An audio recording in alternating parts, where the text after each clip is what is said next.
Hello, I'm Juliet Foster, and you're watching the European Magazine webinar. Well, today I'm in conversation with Peta Conn. Peter is Director GB and Europe of Invest Northern Ireland. That is the regional business development agency. Peter, it is very good to see you. Are you well? I'm very well, thank you. And Fantastic. Excellent. Now, I am going to start with the most obvious but most important question, and that is I want you to tell me why you think international companies should consider going to Northern Ireland, locating their businesses there, or in some instances, relocating their businesses. Northern Ireland offers a range of fantastic reasons to come and set up there. We have fantastic talent. If you look at some of the results we get from A levels, they're typically around 10 percentage points higher than the rest of the UK. We've got a fantastic skills strategy that looks at ensuring we have a pipeline of skills available for those industries of the future. We have competitive property costs. And of course, for manufacturing investors, we obviously have the dual market access, which gives unfettered access to both the Great British and the European markets. Okay, I want to talk about the skills pipeline a little bit later, but before we get there, let me give you a hypothetical situation. I have a business in England. It employs, let's say, 200 people, and I want to go to Northern Ireland to increase my workforce. So, how are you going to support me if I come knocking on your door and saying, Peter, here I am. What do I do next? Sure. So first of all, we will provide you with a range of kind of cost comparisons. We've identified that your pain point is skills. So we want to reassure you that we've got the skills available in Northern Ireland, and that can be giving you a range of recruitment agents to meet with. What we typically do would invite you over and we can put a program together that will show you property. It will talk to us about how Invest Northern Ireland can potentially support you coming in. It will introduce you to other companies that have done that so that you'll hear not just from us what a wonderful experience it has been and what they've learned from the process. And then, of course, give you some potential recruitment agents to meet. They can talk you through the skills and the people and the talent that they have in their books as well. So there's a whole range of kind of visits that we would put together in a program for you. Okay, so I'm supported before I make the transition and during the transition until it's safe for me to say, guys, I can stand on my own 2 feet now. Thank you so much. Absolutely. I mean, Invest Northern Ireland does have some incentive funding available, which we would talk through what your business plan is, how you want to grow the business, and then determine whether it may be eligible for some of our funding, and then take you through the actual process in terms of submitting us a business plan in order to qualify for that incentivization funding as well. But it's very much, we're here to make the process smooth, to hold your hand and ensure that you have a great experience while you're making that decision, but also then as you come in and start to set up as well.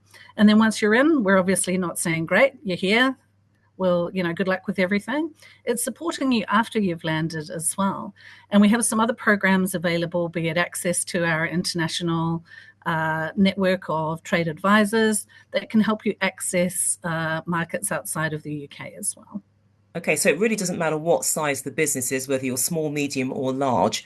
Everybody needs a helping hand because you're going into a different environment. It I wouldn't say that every company, it needs to fit in with what our focus is and how we want to drive our economy.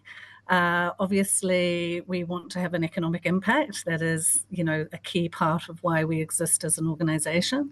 So while we want to grow smaller businesses, the types of support may vary for a smaller business compared to a larger one, just because the needs are very different. Now, you talked about that skills pipeline, which leads quite nicely to my point about collaboration, because as I understand it, the body actually works with local educational institutions and also research centres. So, why are those connections important in terms of encouraging innovation and also developing skills? So we're very unique as a region in that the scale of our population enables us to be very agile. And anecdotally, what our investors often say to us that has been a real benefit to coming to the region is that academia, business, and government all collaborate very strongly.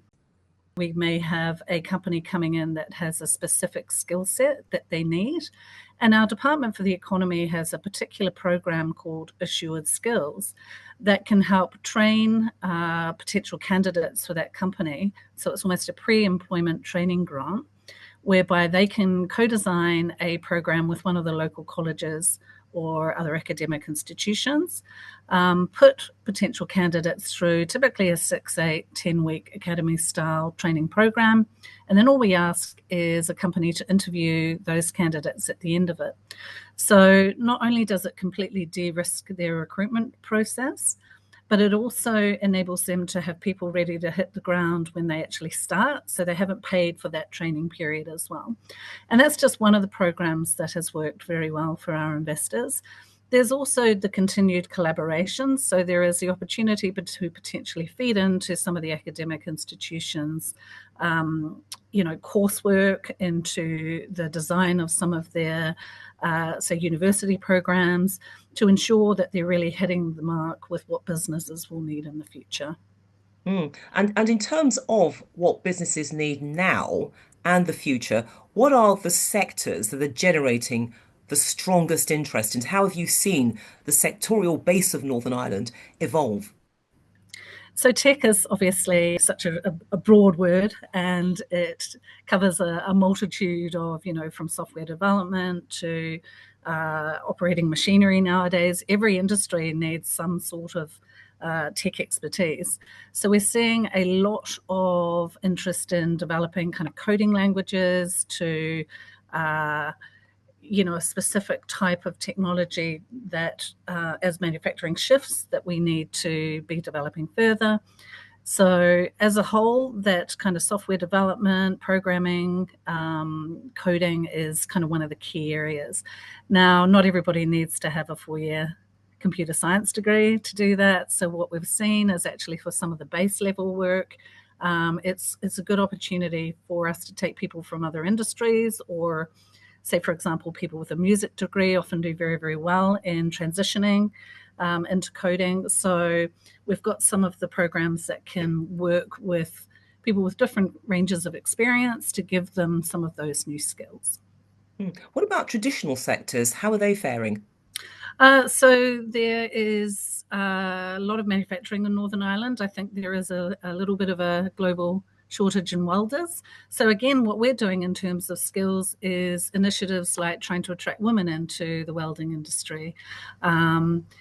Looking at the migrant and refugee communities to eventually, bring some training in to help out with where there are some of the skill shortages. And that's what makes it unique, is that actually we've got a solution that we're working to try and drive availability of the skills in the areas where we know we need them the most. So, in that sense, Northern Ireland is blazing a trail for others to follow, certainly in the mainland in England. Well, you said it there, and I would agree with that wholeheartedly. A little plug there for Northern Ireland. But look, given what is happening and the central role that you play in all of this, are there any upcoming events or indeed workshops organised by Invest Northern Ireland that businesses need to be aware of, regardless of whether they plan to locate now or perhaps in the distant future, the not too distant future? Sure. We always have a calendar of events that is available on our website in terms of where we're taking clusters of companies to really showcase the best of Northern Ireland. We have Pro Wine coming up, which is a big wine and spirits fair in Germany, where we'll be taking some of our gin and whiskey and alcoholic drinks companies to that. And that really gives us the scale to say, look, this is Northern Ireland. These are the types of products that you can get from there. Other key industry sectors that we work with closely around aerospace. So we'll be at Paris Air Show and Aircraft Interiors in Germany. We do a lot in the agricultural machinery space, in what we call a particular sector called materials handling, which is mobile crushing and screening equipment, which means you can take these mobile crushers, take them onto a, say, construction site and actually make big rocks or big rubble into smaller composites. So that's another massive sector for Northern Ireland, where we always have a showcase at some of the biggest shows around the world because we are punching above our weight in those areas. Okay, so basically the diary for 2025 is quite packed, really, isn't it? It is, and it's changing and evolving as we move along. So it's definitely, keep an eye on our website for where we're going to be. Okay, so look, let's look at evolution, but in terms of the future. If you and I are sitting down in 5 years' time, what sort of a business sector will you be describing to me? How is Northern Ireland going to look in terms of its landscape of activity? Sure. I guess the key drive for us is innovation. So we're a very tech savvy, high tech, highly innovative region with particular specialities in reg tech and regulatory compliance, and also fintech and cybersecurity. We are the number one destination in the world for US cybersecurity investment. So there's the tech space as an area that continues to grow, and we still see significant potential for. We're also really driving our kind of green economy. I'm sure you're aware of the big red buses that drive around London, hydrogen powered, and also Wrightbus have electric buses. We're selling a lot into Germany at the moment. So that kind of green economy, green vehicles, offshore wind is developing more, and we've got some great companies that can actually do recycling of some quite difficult to recycle products. So that kind of green credentials are a real growth area for us.